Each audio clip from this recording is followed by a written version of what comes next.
Alright, so I'm here with the band The Pleasure. It's a band, my friend Jonathan Cooney's band. They're from Delaware, and we're really getting a look in how the different aspects of a local band and what they want to become and like what they're doing now and how their life is as a band today. Alright, so starting off, what are you guys' names and what do you do in the band and what's your band all about? Hi, I'm Jonathan, and I sing and sometimes play guitar in The Pleasure. And I'm Sam, and I play guitar and sometimes sing. And there are more of us, but it's just the two of us because Sam can't hang out. Came all the way here from Delaware just to interview. Yeah, Delaware. Delaware? Delaware what? What state is that in? I don't know, probably somewhere in Massachusetts. And how long have you guys been together? The Pleasure got started in my 8th grade year, and it was me and a bunch of my friends, and we all wanted to play the 8th grade finale dance at the end of the year, so we all learned a bunch of songs, and we were pretty much the worst band of all time. And then I wasn't even in it yet. the next year, when I was a freshman in high school, I got asked to play a show, and so I tried to get the band back together. But we ended up adding some new people, and one of them was Jonathan. So, that was pretty much the way it started. About 3 years ago. I have no words. No comments. Alright. How did you get your name? The name came from the old singer, or at least so you've told me as I wasn't around. But he was my friend Ollie, and 2 days before your first show, he was like, "Oh no, we need a name." And he was just like, "How about The Pleasure?" And for Ta-da. some reason, we never thought to change it. Who changes band names? No one. Bad bands. That's a good one. What's the best part about being in a band?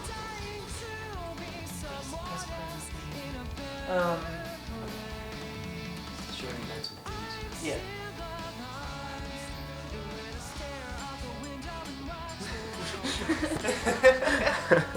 I think my favorite thing about being in a band is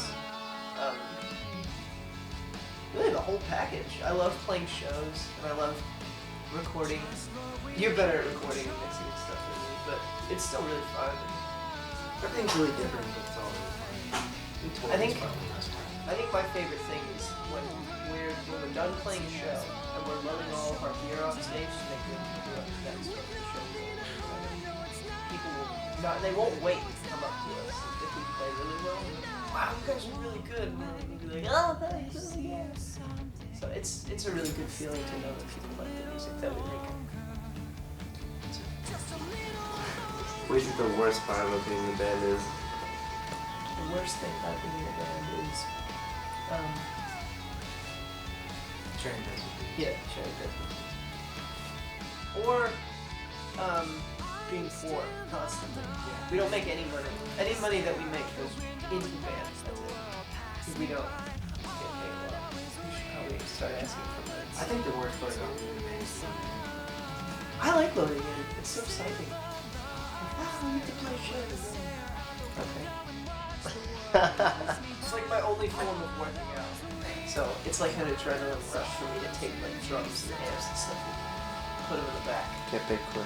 Yeah. I get big really quick on tour. And then when we finish the shows, it's just Yeah. you saw it. How jacked he was. This one's for Sam. My name's Barry, and your last name is Barry. How does that make you feel? It makes me feel like I'm a part of something bigger than myself, because I don't know how to explain that answer. I'm sure you both have one, but what is your most embarrassing moment at a show? Okay, our most embarrassing moment during the show was during our 3rd show with Jonathan. We were playing, and in the middle of the set, the PA just cut out, and we were in front of 300 people. No! And 300. It was a lot. There was a Well, lot. yeah, it was a lot of people. It was pretty embarrassing. And the PA just stopped working in the middle of the song, and Jonathan got the angriest I think I've ever seen him. And he just started screaming at everyone, including the sound, and just like throwing obscenities all over the place. It's so punk rock. Yeah, it's punk as shit. There's pretty much no. So then we started playing again, and we played like a couple covers, and I just like shouted the words at everybody, and it was all better. It's all better. So I got it wrong again? Yeah. Alright, that's good. What else? I know we've got some more embarrassing stuff. Hold up. Nope. This isn't as embarrassing, but one time we were playing at home over the summer, and I did that cool thing where you drink water and then you like spurt it everywhere like a dragon. And the water, I put the water down, but I didn't put the cap on. And I looked at it and I knew this is an omen. Bad things will happen. And of course I kicked it, and the water spilled all over the tile floor, and I fell down. And then just like that, I did that ninja move where if this is the ground and this little thing is me, I just went and I got up. And it was planned. And everybody was like, ah! It was great. It was...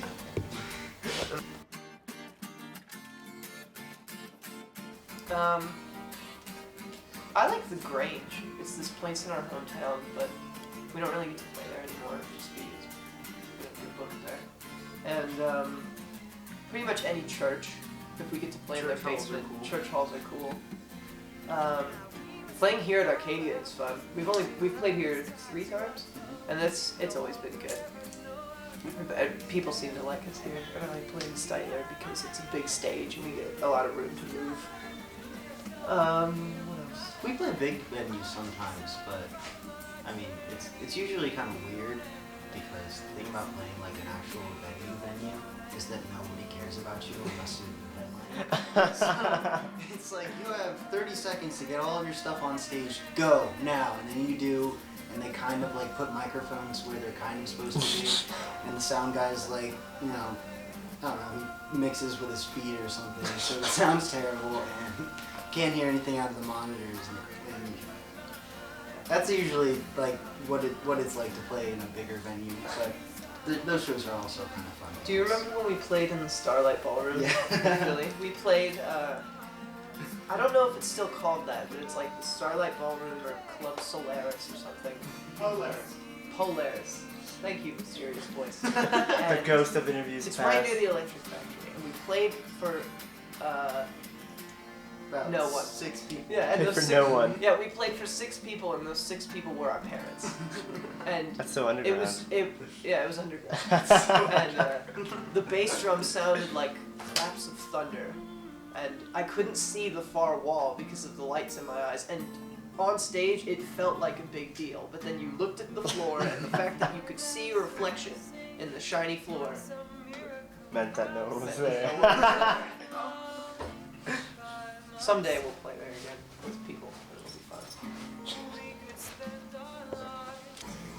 What are your two guys' favorite songs from The Pleasure? Your favorite songs that you wrote? Okay, my favorite song to play live is probably. I know what he wants me to say. It's probably The Decision, though. Oh. Yeah, because every time we get to The Decision live, no matter how bad the show's been, it always picks up from there. Like, it's happened a bunch of times where we're playing a terrible show, and then we play The Decision, and it just feels like things get a lot better. I thought you were going to say Overland. Yeah, my favorite recorded song is Overland. Oh, yeah, see, inversely, my favorite live song is Overland, just because it's so fun. I love that song. It's really fast, it's aggressive, but then it slows down, and it's so danceable. And for me personally, I get to move around the stage with just my microphone. I get to like swing it and hold it out to the crowd in case they know the words. And I just have the freedom of movement. But then halfway through the song, I strap my guitar on and then I play. So it's like a best of both worlds kind of thing for me. Shazam. I think my favorite recorded song, probably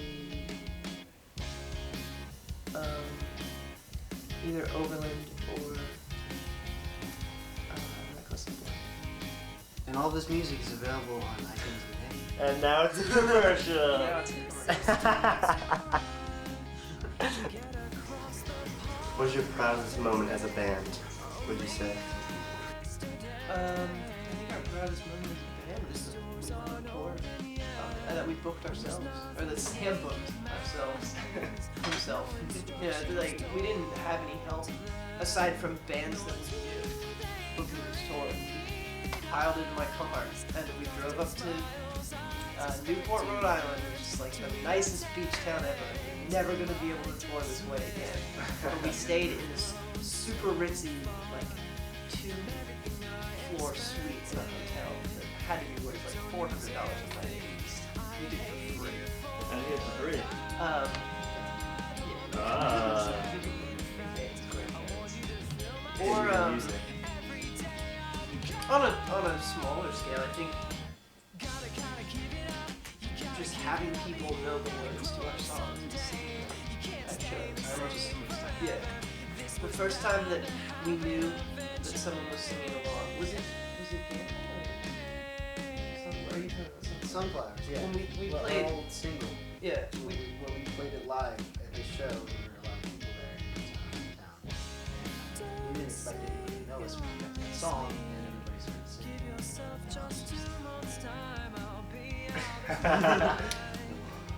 Oh, that was. I got one. We used to play this song that had a breakdown in it, like a metal breakdown, like kind of thing. Yeah. And a friend of mine got in a mosh pit. We had a circle pit at a pop show, Of course. and he got punched in the face. And after the show, he came up to me and he was like, "Dude, I got punched in your mosh pit." Yeah. And that was his proudest moment. Yeah, it was the proudest moment for both of us. Yeah. All right, thanks for letting me do this interview. We wish you the best of luck on your future endeavors, and you guys have been terrific. Thanks for watching. Bye.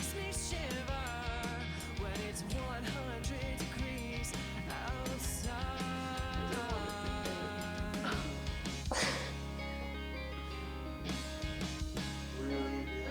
Yeah. No.